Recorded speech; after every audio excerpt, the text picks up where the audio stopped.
This meeting is being recorded.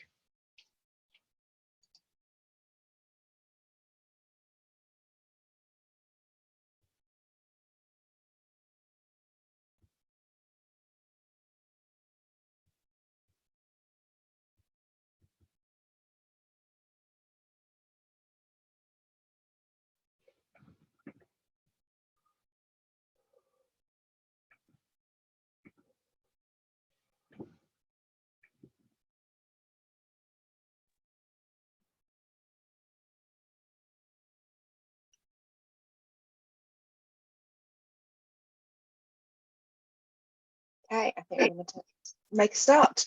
Thank you, everybody, and welcome to, this is actually our first Twilight Talk of the year, so very exciting. I'm Sarah from the Green Register, and in a moment I will be handing over to Tom, who will be taking you through tonight's session. But before I do that, I just want to outline a few housekeeping items. So microphones, please make sure you mute your microphone just so that we don't pick up background noise, people talking, things like that. It can be quite distracting for the speaker and for everyone trying to listen. So if you just could keep yourself muted unless you're speaking. Video, you can leave your video on or turn it off, completely up to you. Sometimes it's nice for speakers to actually be able to see who they're talking to, but completely personal choice. Questions and answers, if you use the chat function to put questions in throughout the session, and there'll be a bit of time at the end where we'll go through some of them and Tom will answer some of them for you. Technical issues, if you have do have any tech issues during the session, please just message me in the chat and I'll see if I can help. Sometimes things like turning your camera off, if it's not already off, can help with connection issues, but anything else I will do my best to sort out for you. After tonight, we'll be sending out presentation, chat transcript, and also a link to watch the session if you wish. We also send out a feedback form, so please do fill that out because we really do like hearing from you what you liked about the session, what you'd like to see us do in future sessions. That's really, really useful to us. So that would be really great.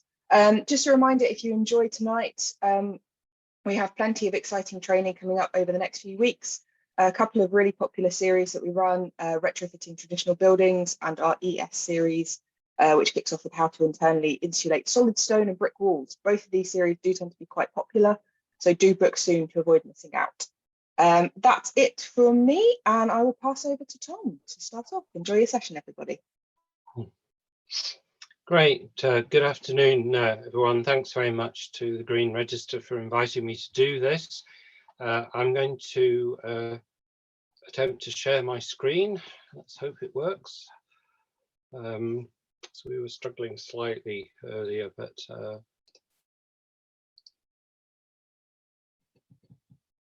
has that come on all right?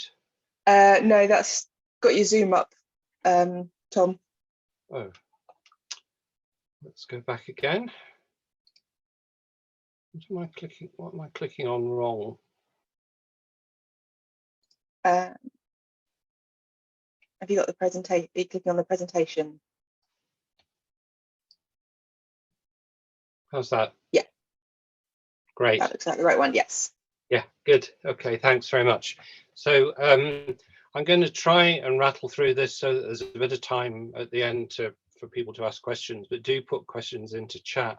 And I think my email address is on towards the end. So if you don't get a chance to ask me any questions just now, I mean, do email me as long as it's not too rude.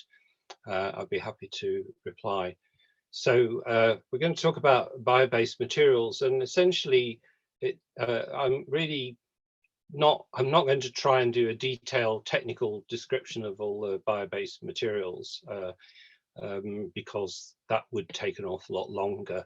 And many of you may well be knowledgeable anyway. So if you're not, then I shall be mercilessly promoting my new book, Natural Building Techniques, which you can buy through most online booksellers.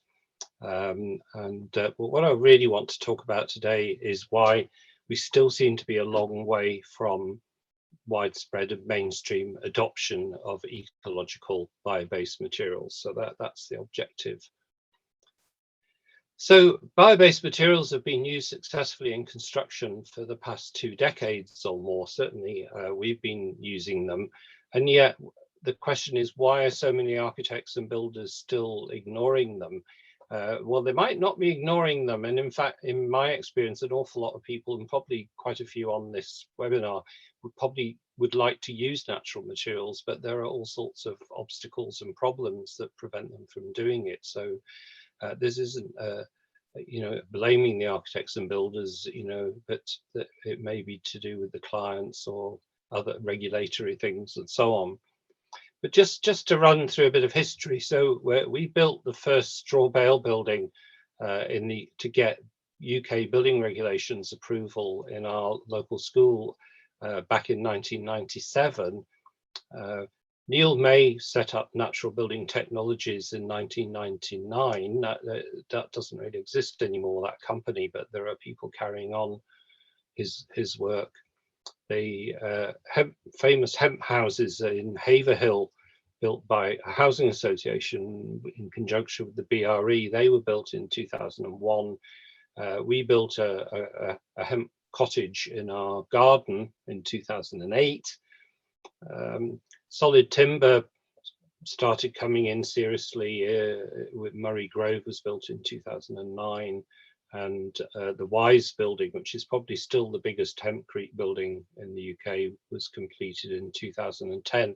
So we're a long way on from that now, and yet we still seem to have a problem getting these things adopted. So I'm going to apologise by starting off with some negative issues, because I want to suggest some of the reasons why we shouldn't be using petrochemical materials. I've just finished reading Peter Aps's book, Show Me the Bodies, about Grenfell. If you haven't come across this book yet, please get it. It's a very, very good book. He's done an amazing job to condense such a massive issue into a short time, but he does raise a lot of very, very interesting and pertinent points about the way in which building regulations have essentially been tailored to suit the petrochemical industries, and how that led to the Grenfell fire. So do read it. The other thing that irritates me a lot is there's a massive amount of greenwash around these days. Everyone's jumped on the bandwagon. We talk about net zero, zero carbon, decarbonisation, and so on. But do they really know what they're talking about? And actually, are they changing anything? In particular, while there's a lot more talk about embodied energy these days, they continue to use high embodied energy products in the majority of buildings. And so they say, oh, well, we've worked out what the embodied energy is, but they're not actually reducing it by looking for lower embodied energy alternatives. And I get particularly frustrated with so-called experts who talk about retrofit, who continue to advocate the use of non-breathable plastic petrochemical materials for retrofit, even though it's well understood now and well documented that this leads to this wonderful euphemism, unintended consequences. In other words, when it goes wrong, you get lots of mold and damp. But then there's a simple answer: you blame the occupants. And I've been spending much of my career helping people with mold and damp in their buildings, and we're still having to deal with this problem. There's a picture there of a really toxic concentrated bleach solution, which I found has been given to a tenant recently, and he's been told to wash the surfaces in the house to get rid of the mold without wearing any of the protective equipment that should be used. This is not just a side issue. This is a question of life and death. And I'm sure most of you would have heard the awful story about Awab in Rochdale. The problem with this is that we should have sorted this a long time ago. It's quite ridiculous that housing professionals still don't seem to understand mold and damp. Just one example is that of what's called sweatbox solutions for buildings, wrapping the outside of buildings with non-permeable plastic insulation. Even though Peter Hansford, the government's chief construction advisor, warned of the dangers of this back in 2015, they're still doing it. And mold is a very serious problem, and we have facing an epidemic of it. And I'm convinced that it's got a lot worse because of the use of non-breathable plastic materials, non-vapor permeable materials. And I'm not going to talk about this in detail because I suggest later on that we almost need a separate webinar to talk about indoor air quality problems. But the problem of mold and its effect on the health people, and there are many cases that are coming up all the time. You know, I've been involved in a couple with someone in Essex recently. I was on Radio Essex talking about it. I've got somebody I know just down the road from me suffering from serious mold, and his whole family have asthma. And there are examples all over the country of mold. These pictures on the right are of buildings with mold that have been caused by, that have come about after the installation of retrofit insulation materials. We're working with a tenants group in London Borough of Newham, and most local authorities, including Newham, are planning to put PIR installation on the inside of houses. And yet that, to me, that is not the answer to the problem. Probably one of the best documented retrofit disasters is that of Fishwick in Preston. There's Kate de Selincourt's written some brilliant articles about this.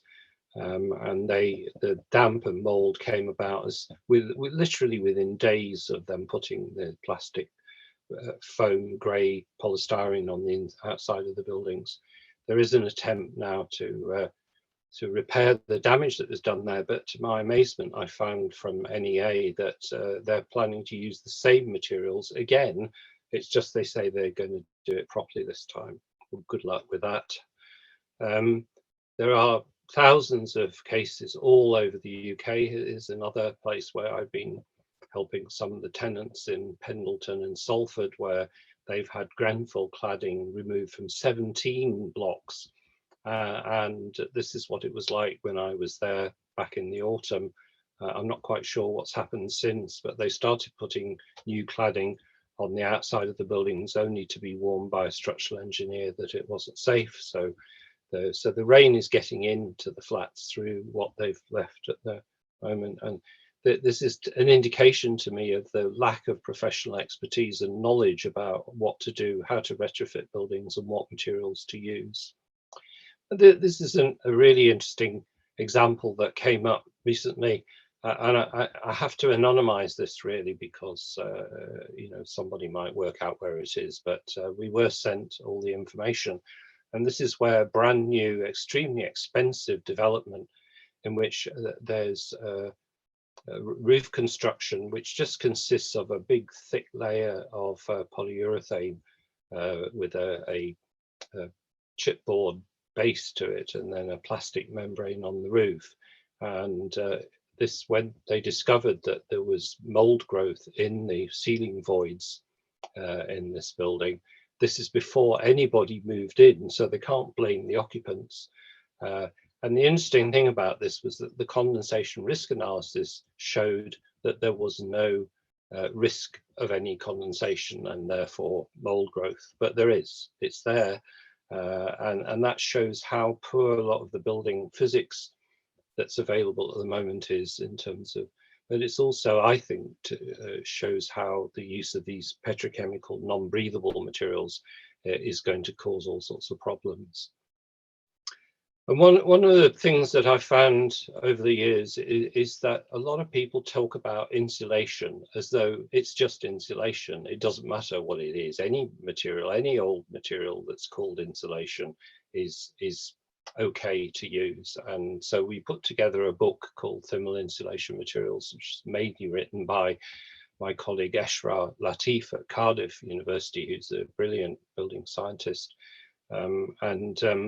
we try to explain to people how different insulations are. You can't just stick any old insulation into a building and assume it's going to work in the same way.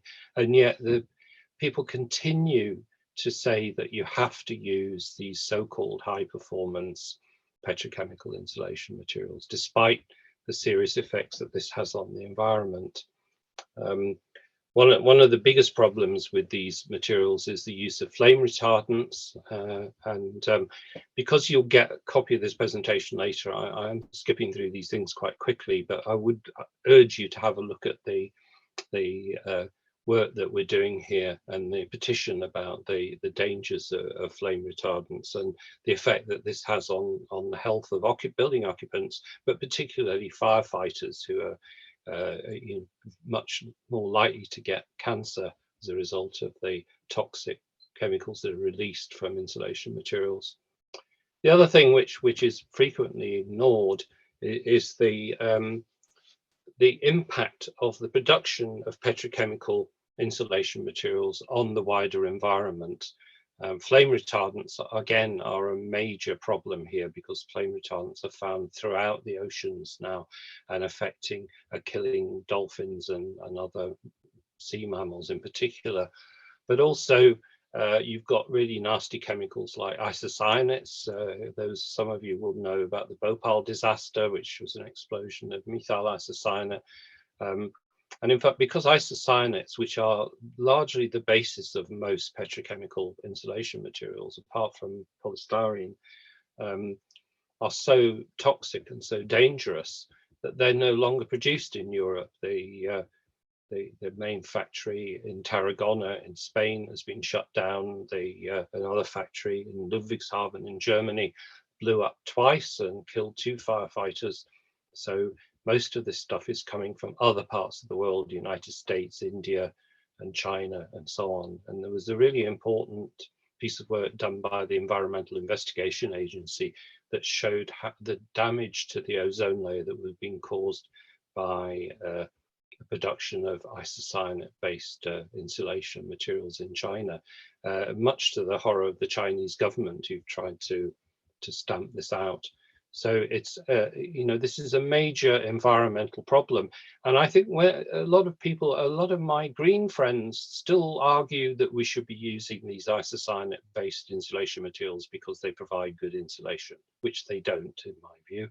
And you can question me about that later if you like. But they don't think about the damage which is being done to the planet by the production of these materials.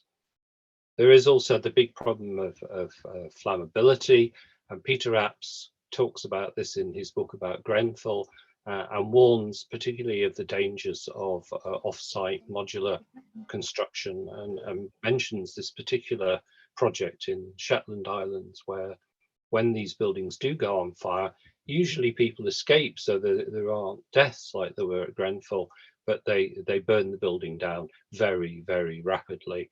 And that's another reason for not using petrochemical materials.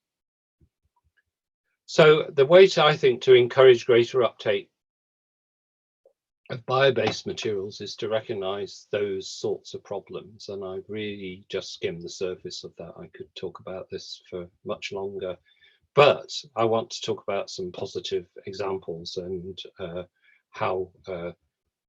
what sort of progress we are making with bio-based materials. And I think one of the things which I find encouraging is that there is the beginnings of a recognition by government bodies and other organizations that are looking at things like retrofitting, sustainable renovation, looking at indoor air quality, and looking at the industrial potential of construction materials and so on. And you may have come across some of these reports, and I was pleased to see, just scanning the internet, the HLM architects, just for example, talking about the use of bio-based materials on their website. So the word is getting out there, people are talking about it, but that doesn't necessarily move things on quite enough. The other thing which is really encouraging is that there's a growing number of companies producing or selling bio-based materials in the UK. Far too many of the materials which are currently available and used in the UK are imported from mainland Europe, from Central Europe, from Austria, France, Germany, and so on.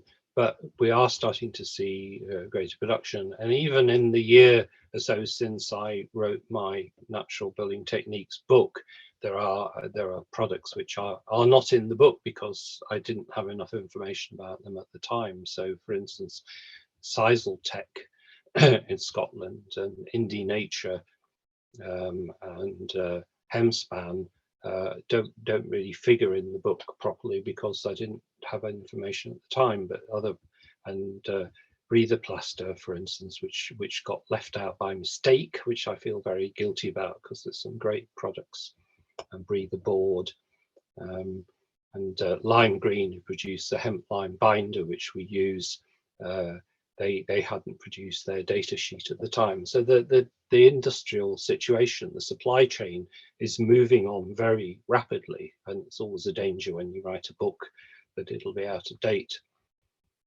We also have some good examples now of what I would call demonstration projects of bio-based materials. So at the top of this slide is the work of Wellspring Homes in South Wales, which some of you may be familiar with.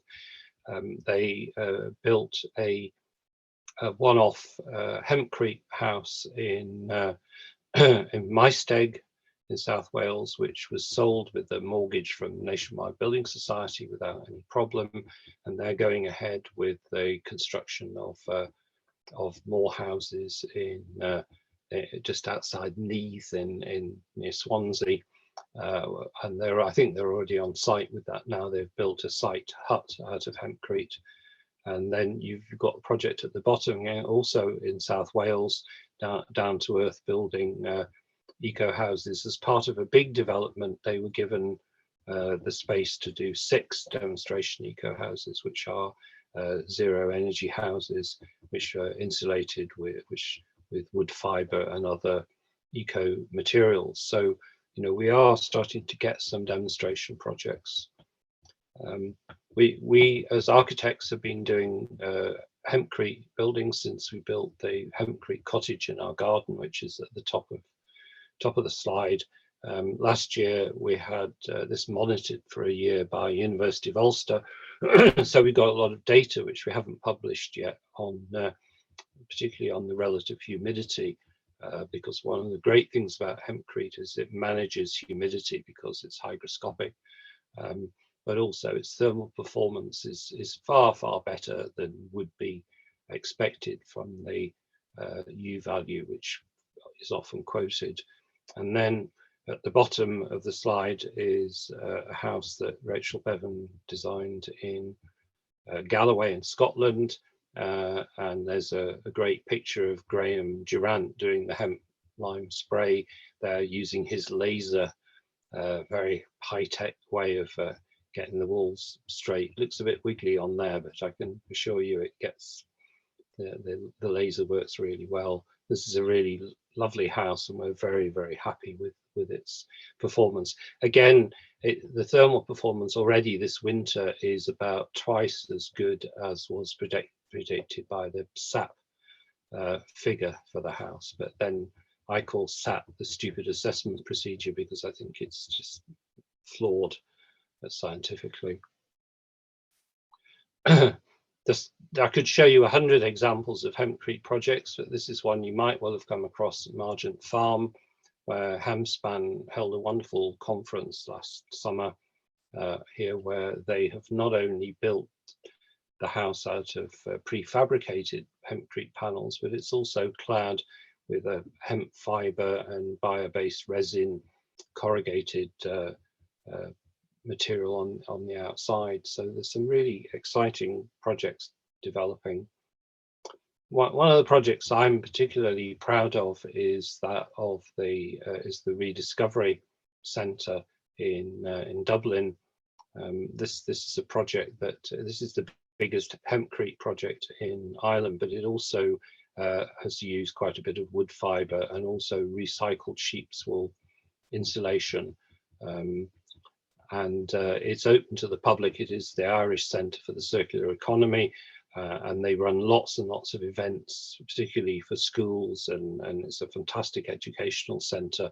I ran a workshop there just last Saturday about natural materials, which was well attended, and it's great to have a place like that was backed particularly by Dublin City Council, who took a bit of a risk when we said, well, we want to use hempcrete in this building, but it doesn't have any certification, and in fact still doesn't have any certification in Ireland apart from some hempcrete blocks. Dublin City Council said, oh no, that's fine, you go ahead, we think it's great. There's and it has proved to be extremely successful as a material. The thermal performance of this building is extremely good, and their clients are very, very happy with it. The other big hempcrete project, which is always worth a visit, is the WISE building at the Centre for Alternative Technology. If you've not been there, do go and see it. There are a few problems. They're not too good at sometimes at the maintenance at CAP, so there are a few little problems, but that's always useful anyway. You learn a lot from buildings. But it's I absolutely love going to stay there. Sadly, David Lee, the architect who worked with Pat Borer, David Lee died recently, but the study bedrooms there are just great, and I love staying in it because it's so nice to be in a building which is completely made out of natural, healthy, ecological materials. And I do run 2-day short courses at CAT on building natural and healthy homes. So if anybody wants to come, the courses are largely aimed at lay people, but the last one around actually had 3 or 4 architects came to it as well, and seemed to get all the feedback I got was very good. So the great thing about doing it at CAT is you can go around and show people some of the materials and good and bad things as well on the site. The other thing about something particularly hempcrete, but other natural materials, is that they're happening all over the world. So this slide shows a tower block in Cape Town, which has been renovated with locally made hempcrete blocks. The architect for this, Wolf Lubish, he's in the picture in the bottom left when we ran a workshop back in 2018 to help him with his first hempcrete project. He's gone on to do others. We had a whole lot of materials left over from that project, so we went ahead and built a soup kitchen in Kailicha Township. It's a place called Yiza Ekaya. And do look up their website, because there's some wonderful YouTube films of kids helping to build with hempcrete and singing whilst they do it as well. So this is happening all over. Retrofitting with hempcrete is particularly extensive. Hard to keep track of all the projects that are happening, but there are many. So house at the top is in Bristol, and there's a couple of projects at the bottom done by Graham Durant, where he's used his spraying machine to spray hempcrete. And I'm not just promoting hempcrete here, because many of the projects we do are what I would call hybrid projects, so a combination of use of wood fibre and hempcrete and other materials like sheep wool insulation. But if you do want to know more about hempcrete, there's a very good book called The Hempcrete Book by Will and Alex, and the book that we did quite some years ago for the BRE called Hemp Lime Construction is still, it's a little bit out of date in some respects, but it's still very useful. And I can actually send, if you want, if particularly interested to read that, I can send you a free PDF of the book. We work with the Irish Hemp Cooperative a lot, because I'm based in Northern Ireland, And recently the European Industrial Hemp Association has started to pull together some standards for hemp construction throughout for the whole of Europe, which is going to be very, very useful when those standards are produced. We do quite a lot of training workshops, particularly on hempcrete. One of the important things with hempcrete is you have to physically experience it to understand how to use the material. And so we've done a lot in Ireland, supported by the Irish Hemp Co-op, but also by an organisation in Northern Ireland called Cooperative Alternatives. And then recently, this last year, I ran a couple of workshops in Iceland, and there's a whole lot of people now planning to build with hempcrete in Iceland. And I was amazed to find that they're actually growing hemp on the sides of volcanoes in Iceland as well. Another key factor to consider in terms of supporting the case for natural materials is indoor air quality. And it's really hard for me to go into that now because it's really subject for another webinar. But we are so happy with the standard of indoor air quality we get in hempcrete buildings, because there aren't any nasty plastic polluting toxic chemicals in the building, no flame retardants, and very little formaldehyde, and hardly any VOC emissions. We do testing for indoor air quality, and I'm working on a second volume of my book, Building Materials, Health and Indoor Air Quality, which is proving to be a gargantuan task, really. I don't know. Routledge are really fed up with me for being so behind with it, but it's a massive subject. And one of the things I think which is brushed under the carpet a lot by people who like to use plastic and petrochemical materials in sealing buildings up with plastic membranes is that they ignore the issue of indoor air pollutants and indoor air chemicals. So that's a really important aspect of this.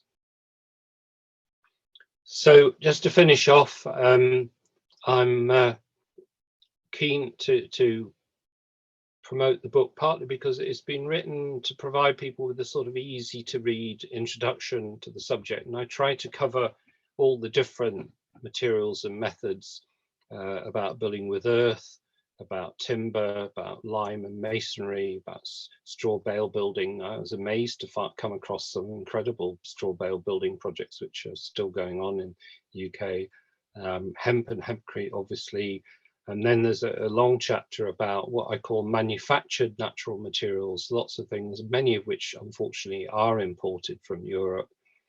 Paints and finishes, I'm not happy with that chapter, but it does try and address the issue to some extent. And then the whole issue of retrofit and renovation. I do quite a lot of talks and training events like this, and I'm always happy to do in-house CPD sessions if there are architects practices, for instance, that would like me to come in and do that. And I generally don't only cover the costs of my expenses to get there. Other than that, I don't charge rip-off fees like some people do. And if you've got any questions or issues which you don't get a chance to raise just now, then you can contact me at tom.woolley@btconnect.com. So hopefully that's will have stimulated a bit of interest and questions, and I've left enough time hopefully for so have I shut down the share screen?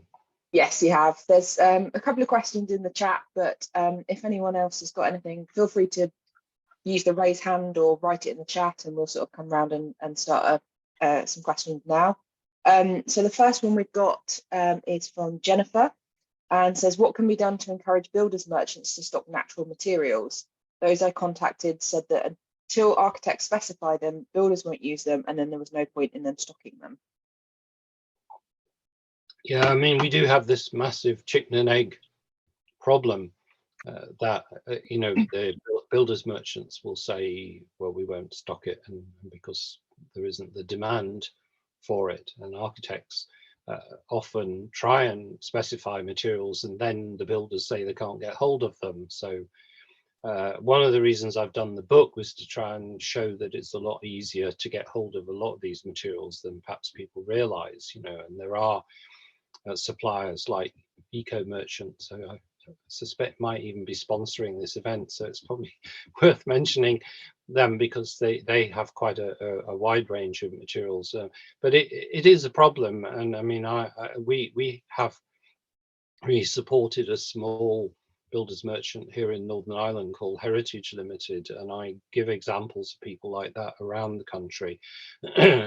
But I mean, they kind of almost do it out of love because there isn't the same amount of business for them to really justify it commercially. But it is a chicken and egg problem. If people were to be a bit more persistent and specify these materials, and just be a bit, go to a bit more trouble to search out where they can get them from, and hopefully the book will help with that a bit, because I do give quite a long list of companies that are available. I mean, I do actually discuss the problem with builders merchants in the book, because it's a monopoly. I mean, there's really only about 3 or 4 big companies that control the main distribution of building materials in the UK, and they are hostile to natural materials. But on the other hand, I had a long conversation with a woman at SIG, used to be called Sheffield Insulation Groups, and they sell the most horrible materials that I disapprove of, but they've spotted a business opportunity here. They are looking into distributing natural materials, so it's coming slowly. Excellent. I've got somebody, Chloe has asked when your next course at CAT is. It's April Fool's Day, good day for it. April 1 and 2, and then there's another date in about mid-May, and then there's another date in August, which I was a bit surprised that they put one in August. I thought, well, sure, everybody's on holiday, but you could come and have a holiday at CAT. It's lovely there in the summer. But April the 1st and 2nd, I haven't actually checked with them recently. I know when I spoke to them a few weeks ago, they'd already got a good few bookings, so but there's probably be places available. And if you go on to the CAT website, the short course website, you can find all the details and the booking conditions, and it's residential, so you get to stay in the Wise building and you get to eat all the lovely vegetarian food in the CAT restaurant. Very nice. Lindsay says, how would someone go about testing the current air quality in a house? Yes, okay, well there's a relatively affordable method from a company called Waverton Analytics. They're based in Cheshire, and they have a home air quality kit. So if you Google home air quality kit or Waverton Analytics, you should find them, and they will send you a pump with some sampling tubes. So you can hire the pump. We actually have one we bought one off them, but you can hire them, and you pay £6 for the sampling tubes, and you leave the pump running in the building for so somebody's even put the website up, brilliant. So that's I would strongly recommend them. They're really nice companies to deal with. It's very affordable. There are a lot of big companies in the UK who do air quality testing, but they charge ridiculous amounts of money for it. So the sampling tubes go off to a laboratory in America because it's cheaper there, and that comes back normally within a couple of weeks, and will give you a long list of all the nasty pollutants that the air quality testers has identified. What you then do about them is a whole other issue. Excellent.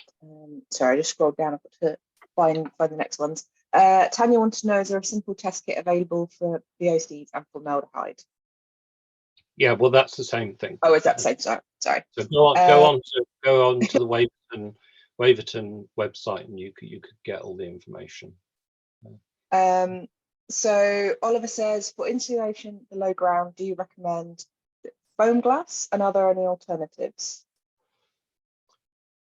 Yeah, it's a bit of a difficult one, this, because foam glass are really annoying and overpricing their product. I'm quite happy to criticize them openly for that. But there's another recycled glass product. I'm trying to think what it's called now. It's gone out of my head. It's in the book, but I can't remember it. So there's another recycled glass insulation product you can put in the floor, which is cheaper. And our local stockist, Heritage Limited, they certainly have it. I think it's a problem. I mean, we've ended up in some projects using recycled polystyrene under the floor, not because we particularly like polystyrene, but I'd rather use it under a floor in a building than it ending up in landfill. So if we could get hold of recycled materials, that can be one solution. But yeah, under the floor is a problem because you can't put things like wood fibre and sheep wool and hempcrete on the floor. There are people doing hempcrete floors, by the way.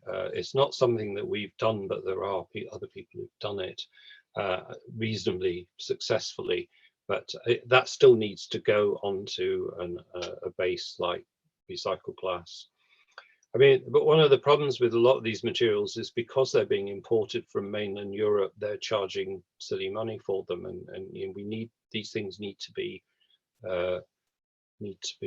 manufactured in the UK, and that means greater government support and recognition of the value of these products. At BEIS, the ministry have fiddled around a bit looking at bio-based materials, but the current government, I suspect, isn't very likely to support this. Excellent. I've got a question from Adam. It said, I'd be interested to hear your thoughts on large-scale retrofit work carried out under Trustmark, which is very limited on, for example, internal wall insulation systems. A big issue we've come across is the natural insulation companies don't have insurance-backed systems that can be approved by Trustmark. Yes. Now, this is where I have to be careful that I don't start being rude about things. So there are a whole bunch of things which have been introduced, such as PAS 2035 and other retrofit standards organisations, and the whole Trustmark system. And it's all about red tape and bureaucracy and certifying things that shouldn't be certified and shouldn't be used. And it's a big problem because we know that we can use hempcrete, for instance, to retrofit a building, and it's absolutely brilliant and does a fantastic job. But if somebody's asking for a certificate for it, then there is a problem. And we've run up against this in Ireland, where the SEAI that give out grants for retrofit refuse to allow natural materials to be used unless they pay for an incredibly expensive certification process. So again, this comes back to the chicken and egg thing. Unless we can get a greater uptake of these materials, then the companies can't afford to pay for all the certification. I mean, Lime Green, who we get our lime binder for hempcrete from, they're an amazing company. They're based in Shropshire, and they have invested a lot of money in certification. And I think if we just could get more specification of their materials by architects, then we're going to get them. They will eventually get round to providing the necessary certifications. Excellent. So just a shout out to everyone else on the call. Julie has posted in the chat, we would love to have Tom do a more detailed session later in the year with Green Register. We definitely would. So post in the chat if you've got any ideas for things you'd like to hear Tom speaking about in more detail, or send it on the feedback forms that will be coming out to you. Maria, yes, we will be sharing slides after the session, and you'll be able to view the session as well. Are there any resources out there to check how to deal with fire safety when detailing with natural materials? Say it again, sorry. Sorry, are there any resources out there to check how to deal with fire safety when dealing with natural materials? Yes, that's a very good one, actually. I mean, we're kind of a bit lazy about fire safety when it comes to hempcrete, because there's hempcrete is just completely indestructible, and if you are casting or spraying hempcrete, you're really sealing everything up, so there's no passages for fire. And in fact, in the book, I've included an example of a house that in North Devon where there was a very serious fire with 6 fire engines attending, and they were completely amazed that there was no destruction to the hempcrete at all. Yeah, Julia's doing a brilliant job here, actually. Yeah, she's come up with the name of the GSL and Glaypore. Those are the 2 names I was trying to remember. So but the other materials, if you're using, say, sheep's wool or wood fibre, then you do have to take the same kind of care that people are supposed to take with petrochemical insulation, is by having the necessary fire stopping and so on. Though theoretically, materials like wood fibre and sheep wool are less flammable and certainly don't give off the same level of chemicals. But there are people that say that's not true. So that there is a bit of an issue there. So you have to take the same care with fire stopping. That's why we like hempcrete so much, because Excellent. Neil says, hi Tom, good to hear from you tonight, as always. Do you think standards such as PAS 2035 will help or hinder the use of natural insulants? How do we get our local joiners involved more?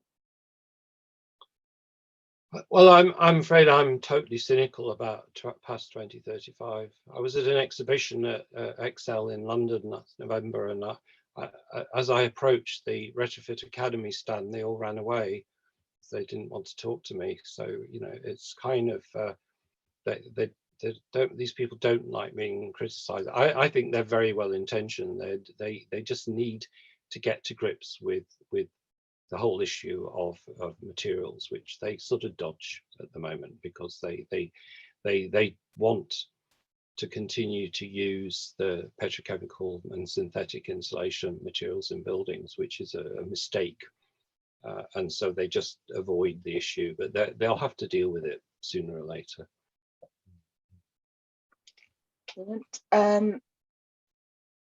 What products would you recommend as the most affordable method of internally insulating solid masonry walls with bio-based materials?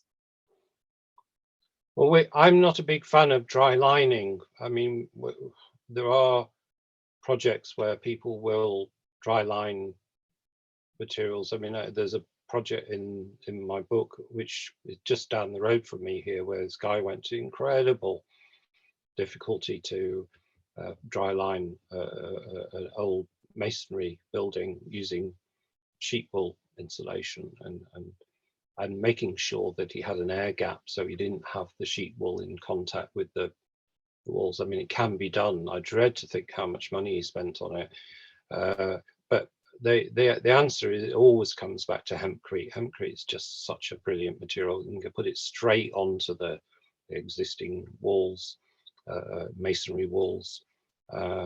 Obviously, in some situations, you're going to make a bit of a mess if you're doing it internally, so it's not always easy. I mean, there's an architect friend in Manchester who's been renovating a Victorian brick house there, and he's done hempcrete and he's also done wood fibre, so it's very interesting to compare how well it performs. But I would always go for hempcrete. Excellent. And on that note, does hempcrete help manage humidity sufficiently to reduce reliance on mechanical ventilation, E.g., if tenants decide not to use the mechanical ventilation, will it reduce or mitigate the risk of mold? Yeah, this is why we're very keen to get more data on this. So we've have this wonderful study done by a guy at University of Ulster, where we've got a year's data on relative humidity. And my colleague Eshra at Cardiff University is an expert. He did his PhD about the hygroscopic effects of hempcrete. So there's some good literature there which shows how you can manage humidity in a building. And if you can manage humidity really well, then you can really minimize the need for mechanical ventilation. You don't necessarily get rid of it altogether. I think, it's really important to have good ventilation. And we do live in a country where people don't like to throw their windows open in the morning. We always throw all our windows open and do purge ventilation, but people don't like to do that because they think they're letting the heat out. So, but mechanical ventilation I think has to be very, very limited. And if you can mainly use natural ventilation methods, I'm, for instance, very critical of mechanical ventilation and heat recovery. I'm not convinced by that as a solution. And I discuss that in the book as well. And I prefer the approach adopted by Active House rather than Passive House. And Active House is not well known in the UK. It's much bigger internationally. And Active House sets out a whole set of methods and approaches to using natural methods to ventilate buildings.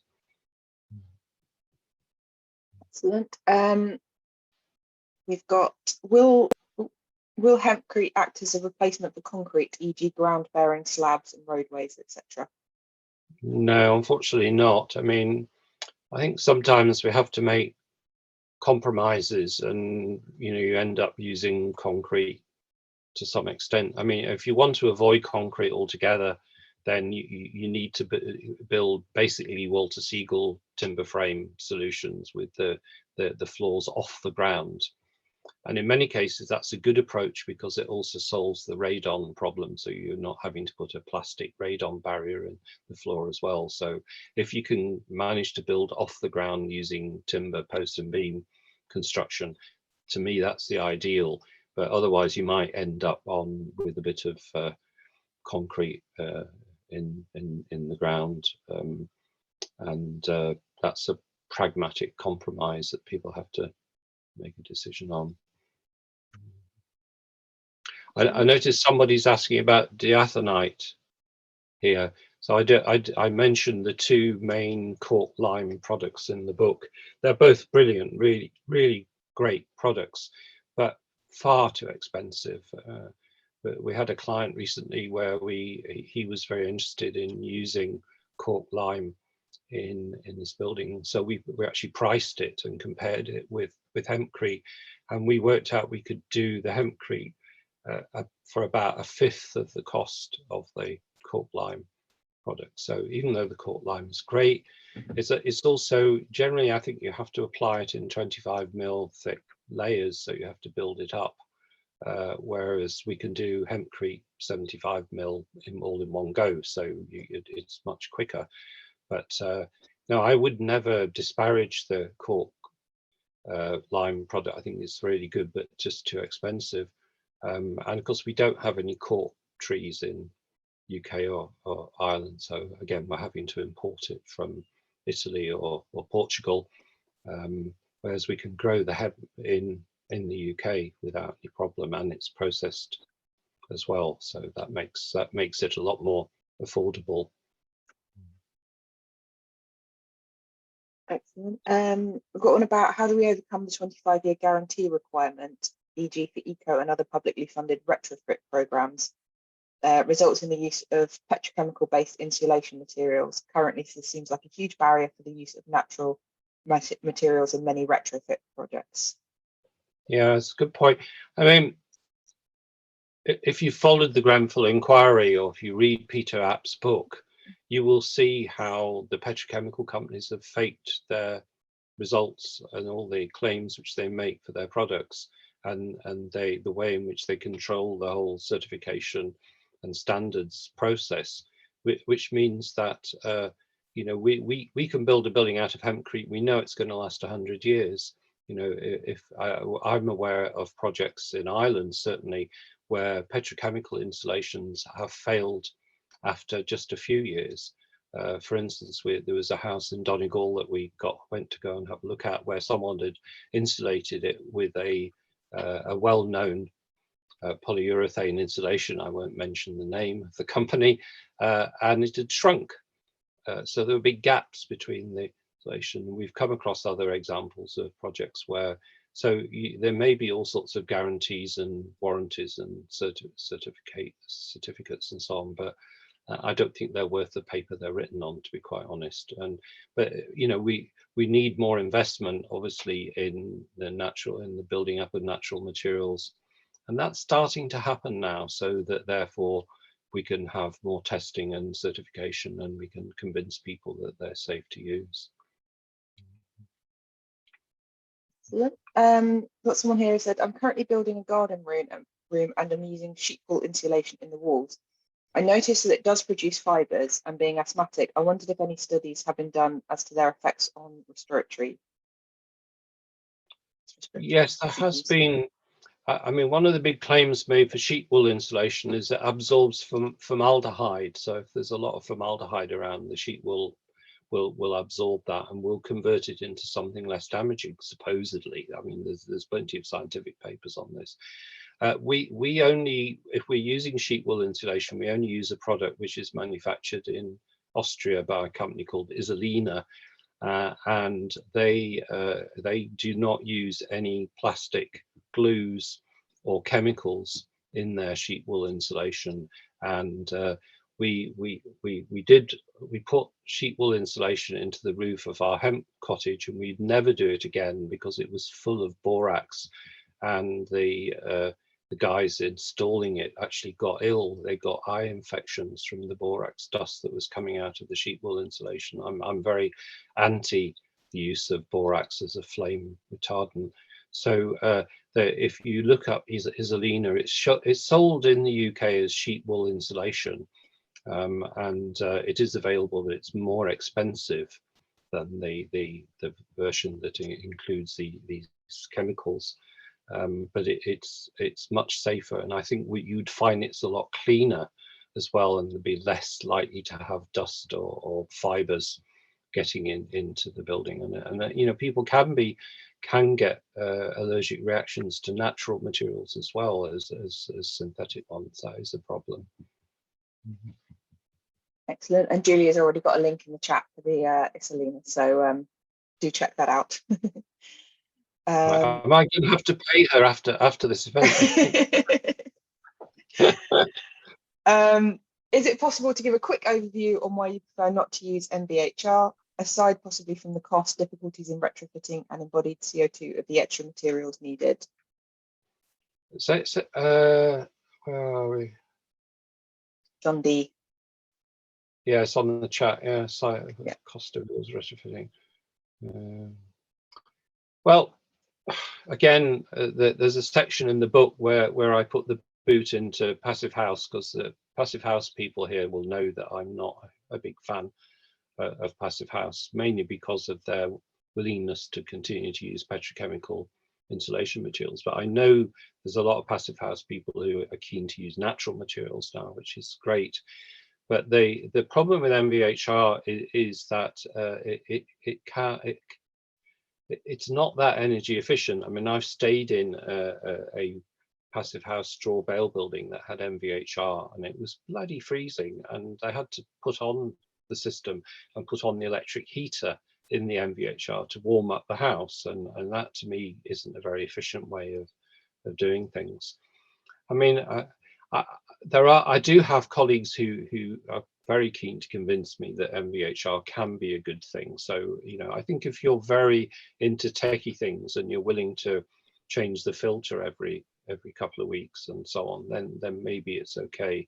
But I think you can find cheaper and simpler and more natural methods to provide good ventilation, and you don't really need it in a building. I mean, certainly our client with the Hempcrete house in Galloway insisted on putting in an air source heat pump, and we're going to be interested to see how it goes. But we otherwise it's a natural system throughout. Excellent. I think that's actually the end of the questions that we've got, and it's bang on 6 o'clock, which is always great for a Twilight talk. So I think, are we happy to sort of leave that there? Well, that's great. Thank you, and thanks for all the good questions and all the stuff in the chat and all the information. I'm not quite sure whether you can actually recover the chat, because there's a lot of stuff in there that I'd be really keen to work back through that. So yes, yeah, we do save the chat, and we do send it out with sort of the presentation and things like that. So we'll make sure you have a copy of that as well, so that you can see all the questions asked. Yeah, well, no, thanks to everyone. And as I say, I'm very keen to, you know, even though I'm based in the wilds of Northern Ireland, I do travel over to civilization in England and Wales from time to time, and be keen to come and visit people. So do get in touch. Excellent. Well, thank you so much. That was really great. And thank you to everyone who's joined us and asked questions. And it's been a really great session. So we hope that you'll come back and join us for more sessions. We've got some very exciting things coming up. As I said, we've got things like our retrofitting traditional buildings, our EF series. We've got a couple of site visits. So do check out greenregister.org.uk for all our events coming up. And if you are interested in doing some training and want it a bit cheaper, you can join as a member. You will need to do 2 hours of training to be on our register of members publicly, but anyone can join and get training at member rate. So do check out our website. And other than that, enjoy the rest of your evening, and hope to see some of you soon at future events. Great. Thank you. Okay, thanks a lot. Thanks, Thomas. Bye. Yeah. Bye. Bye.